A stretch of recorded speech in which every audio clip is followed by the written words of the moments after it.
Your Excellency, Mr. Ivan, my colleague Neeta Chaudhary, Dr. Julie, Dr. Arun Gupta, Dr. Dadich, my colleague Vandana Prasad, my colleague Deepika, so many friends here, and a lot has already been spoken. So really, what value can I add? I learned about breastfeeding from Dr. Gupta and Dr. Veena Mazumdar back in 2004. I'm not sure whether I was a breastfed baby or not. I was born in Kashmir. I'm not sure, I was the fourth girl child, so it could not have been a very valued possession. So I never faced any of the discrimination girl children feel and face, as I recall in my growing up years. But I do remember the institution of wet nurses who were called from, in the case of Kashmir, who were called from interior, for the very reason that women of feudal families preferred not to breastfeed. And I think this is something which is a carryover, which my colleague, the Deputy Chairman, was referring to when he said that, you know, you should really aim at the elite women in order to get the women who would normally not get very attracted with all this unless they felt that, you know, there was something that they were emulating, something which was happening in higher echelons. I really don't know. I really am not sure of it. But I do agree with all that has been spoken by my colleagues who came before me. I think that Dr. Julie Smith has a wonderful research that she has done. I want to congratulate you for your work and for the very the appeal that you are trying to send out, the message that you are trying to send out. And over the last almost 10 years, I have seen how Dr. Arun Gupta, and whenever he invites me or one of my colleagues, I suppose in this case the Deputy Chairman himself, we can never say no. Why? Even if we are jam-packed with other appointments, because there is this insistence and persistence, which is like Jalaluddin Rumi's small stream that finds a way. Regardless of all the impediments and the obstruction, Rumi talked of the stream which finds a way deliberately. And I think that is what this wonderful group of human beings who are concerned about babies and about children and who have used every argument in the book to convince policy makers and people like my colleague Neeta Chaudhary to bring it on the ground. I've never seen a secretary, WCD, to be very frank with you, I've never seen a secretary say that this is our commitment and we will show it on the ground. And I would love to see some sort of a movement across this country where WCD secretaries of ministries, with the help of joint secretaries like Dr. Sri Ranjan sitting here, who is really the brain behind a lot of what is going on, others like you at the state level and your successors in UP, which desperately needs good successors, all of them to come around and make this kind of a commitment. I'd really, really like to see that. I would really like to see us, and I would have said that before my Deputy Chairman, but anyway, I say to him in so many different ways, when the annual plan has to be approved, and when the plan size has to be approved, and people from Mizoram to Tamil Nadu, all the chief ministers come and get the plan approved, I'd like us to present breastfeeding as a very important agenda item. And not necessarily by the one woman member, but by men who will stand up for it, men like Dr. Gupta and Dr. Dadich.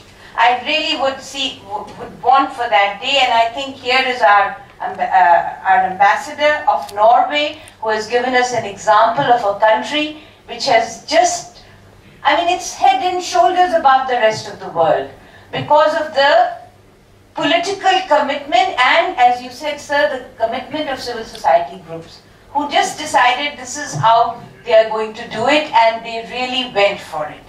So there is so much to be learned, and I also want to add to this that to think that this is a woman's issue, I think that itself we have to change that mindset. It is equally the responsibility, and I think that's where Europe scores so well, and Norway does, and Sweden does. You know, some of these countries which are way up there on the Human Development Index, men have come forward and they have taken up the responsibility. And I also, whereas I don't agree with everything that the Deputy Chairman says, because I have certainly a different view, and that's why we are a planning commission that actually thrives on our diversity. We don't speak with one uniform voice. But I do agree with him when he talked about the power of the media and the power of the... Why is it that that one advertisement of when they squeeze the sponge and they take out the tar and they say, this is how much tar you have in your system in a year, I mean, it makes the smokers... I'm at some point in my university days, I'm also a smoker from those days. I gave up. But so I don't see anything heroic about myself. But it really strikes fear. So why can't this very important message be projected that way, simply because Vidya Balan is now talking about the importance of shauchalayas. And she's every day on FM radio, this message comes out clear in one of the iconic, intelligent women who is now an iconic figure in Bollywood. When that message comes from her, it does have an impact. So I think that is also where we need to concentrate. And I don't have to say this to you.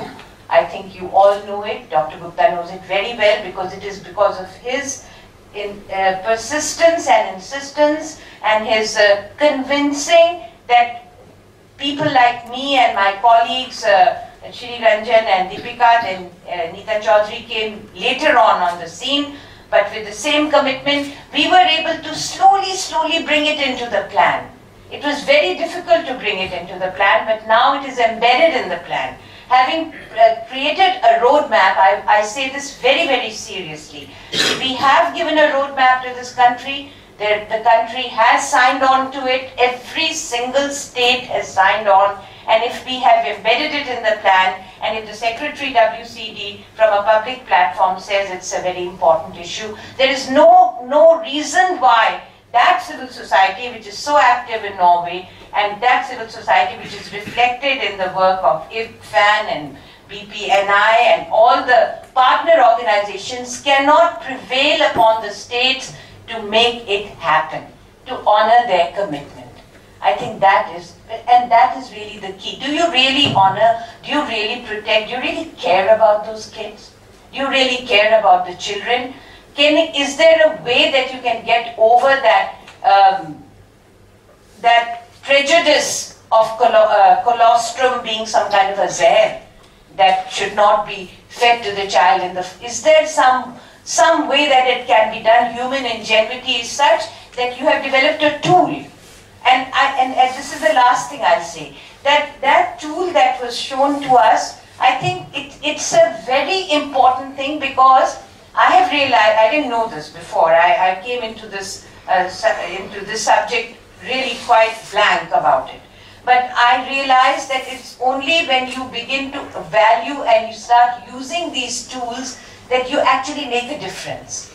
Because it seems too difficult, or maybe something you see and you forget about it, but I think you have to measure things, you have to project it, you have to measure it, you have to hold it accountable, you have to have things like documentation, you have to make people understand that if you really project what you're spending, what you need to spend and how you need to compute, you can get some kind of results.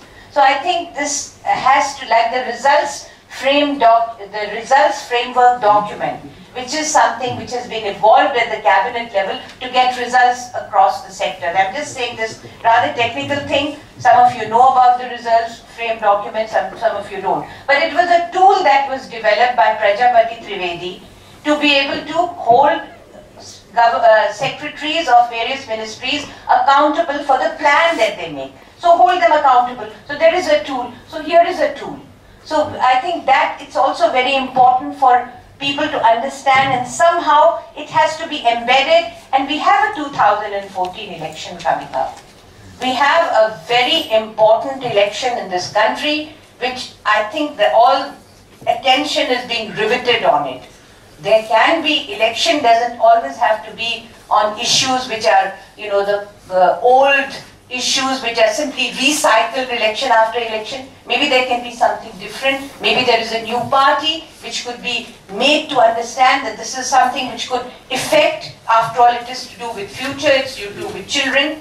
So those possibilities also exist, because political will has to come from somewhere, and we have one platform which is opening up in front of us. Something important has happened in the last few days.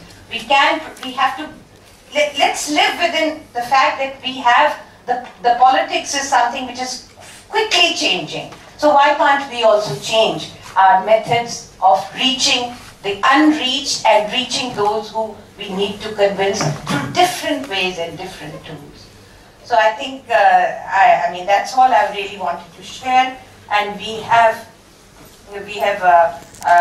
heard friends and we have heard colleagues, and I think that you have done a great job. I know that you will do it again, and you will do it again, because, you know, this is a subject that really needs to be dinned into the minds, and you cannot stop. So, Dr. Arun Gupta, be like that small little stream of Jalaluddin Rumi and keep going, because there are many, many obstacles, but I know with your determination, you'll never stagnate. Thank you very much.